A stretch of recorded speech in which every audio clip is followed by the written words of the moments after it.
sarang dulu. Iya. Terus gimana dia bisa jadi kerotonya itu seperti apa prosesnya? Jadi keroto dia dari awal bikin sarang, dia banyak koloninya, nanti bertelur kecil-kecil kayak gini, tombe yang ini nih, tombe yang ini, terus Membesar dia itu. membesar sampai dia jadi pupa gitu kan, jadi keroto gitu kan. Itu butuh proses waktunya berapa lama? 28 hari itu? Iya, kalau untuk layak panen sekitar 22 hari, 25 hari, 28 itu jadi semut udah. 25 hari udah siap panen ya? Iya.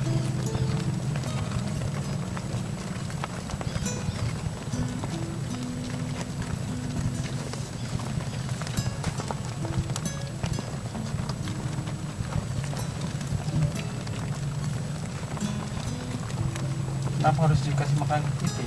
Ulat Hongkong. Karena dia yang paling simpel dia. Kalau kita pakai jangkrik kan ada kakinya. Otomatis kita buangin dulu kakinya. Kalau misalkan pakai yang lain juga gitu kan.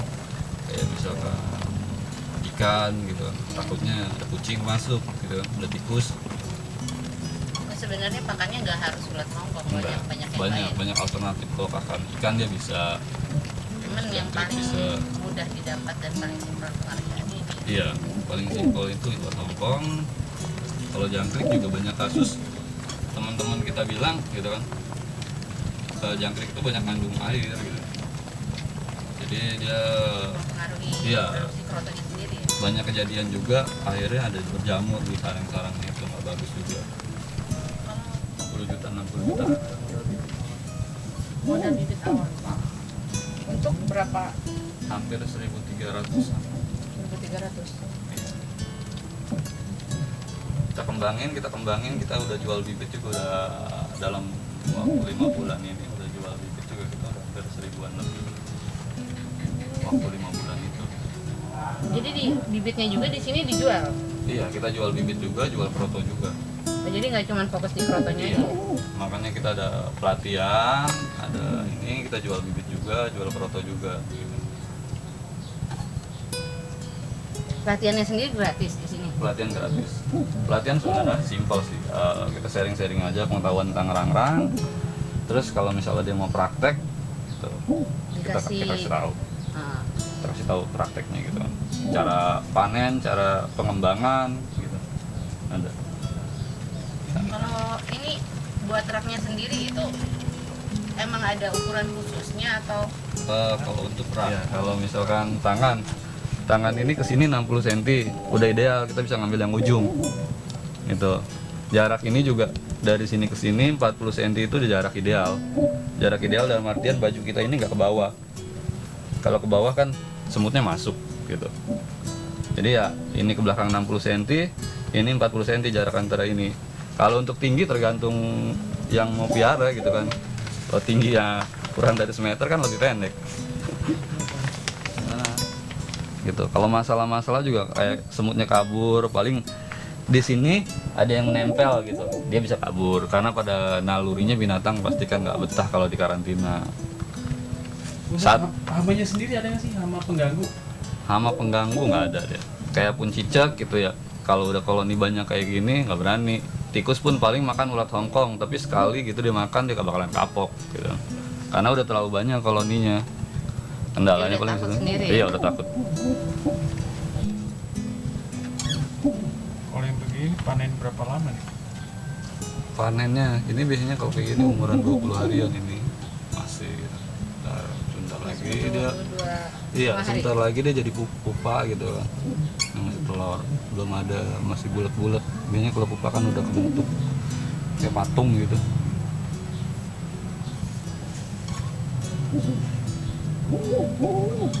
panennya berarti harus jam 11 sampai di atas Iya jam 11 malam malam kalau kita mau lihat panen malam. Kalau memang mau meliput nanti bisa dikabarin pas kita panen. Yang musim sekarang menghasilkan keroto juga nggak sih kalau penjantan? dia enggak. Enggak. Setelah impoi dia biasanya langsung mati dia. Kalau serangga kan seperti itu. Pokoknya dia berbarengan dengan ratu siap, jadi impoi lah dengan dia gitu kan, terus dia mati biasanya kayak gitu. Nah dia membuahi selama setahun, nanti setahun itu habis spermanya baru keluar pejantan lagi gitu kan, kayak gitu siklusnya dia. Proses pengambilan api. Ya.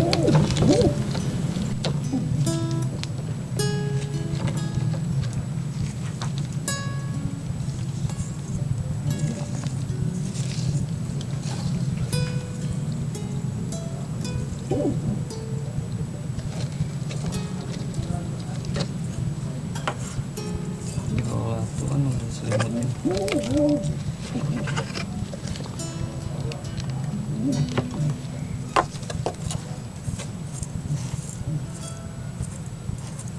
Nah, ini Tuhan.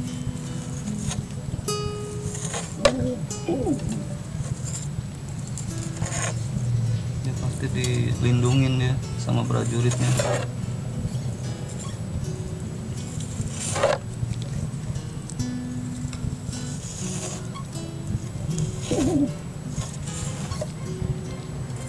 Kita singkirin juga dia pasti datang lagi. Makanya kemarin untuk foto itu kita bersihin lama. Iya, suara tuh kayak gini dia langsung.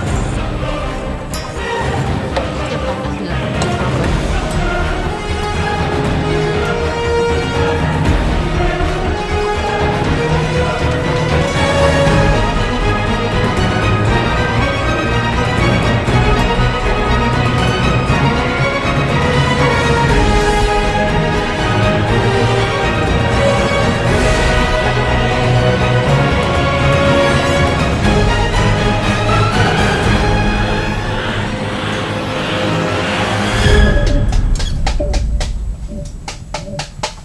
Oh, semutnya dikeluarin dulu ke dalam baskom.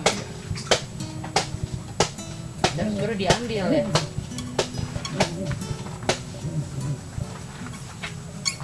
Itu dikasih sagu dulu. Iya.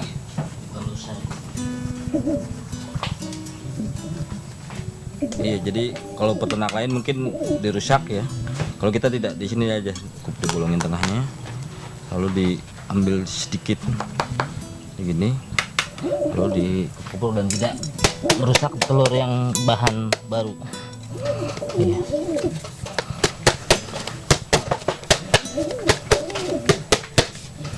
Jadi telur-telur yang kecil-kecil itu tidak rusak, tidak mati, dan sarang tetap utuh. Kebanyakan peternak lain itu dirusak sarang semua. Mungkin dari pelatihannya kali. Iya. Taruh gini, tempel-tempel sedikit ya. Asal dia nempel aja ya. Mm. Ini nggak perlu pakai sarung tangan. Kalau saya udah biasa. Nah itu tuh yang keren. Jadi pertanyaan juga. Ini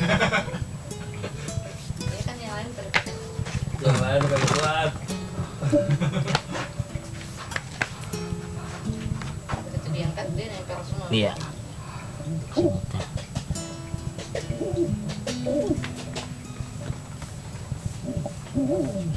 Dicelontokin lagi.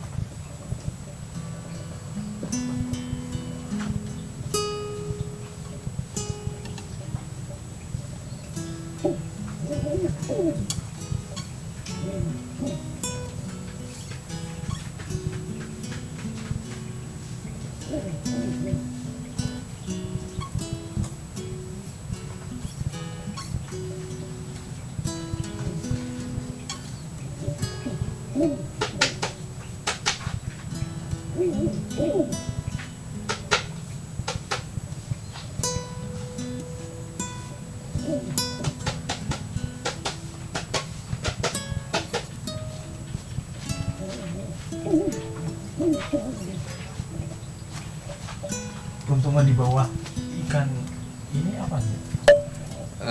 Ini pertama kan dia semut itu cuma makan sarinya aja dari ulat Hongkong sendiri.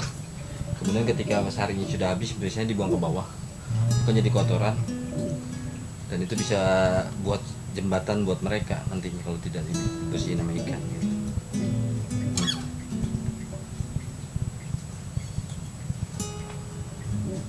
Bisa jadi pakan ikannya juga ya. Iya, sebagai pakan ikan juga, dan sebagai kolam ini sebagai supaya semut itu tidak keluar dari rak-raknya. Akarnya.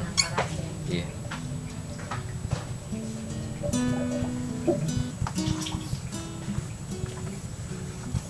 butuh waktu ya Pak ya buat ngebersihin kerotonya sendiri dan Iya. semutnya itu. Iya.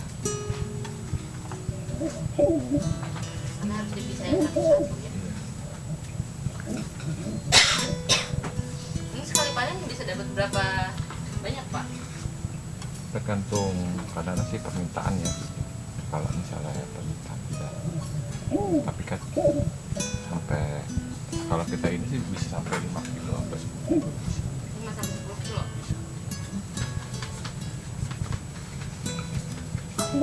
Dua kandang ini aja. Ya. Berapa jumlah toplesnya Pak ini yang dua kandang ini? Bisa 1.500-an. Kalau semuanya hampir 2.000 ya. Iya. Cuman yang layak panen 1.500. Yang layak panen itu kurang lebih ya kurang lebih 1.000-an lah yang layak panen ya. Cuman kan kemampuan kita untuk panen itu kan satu hari itu nggak sampai 1.000.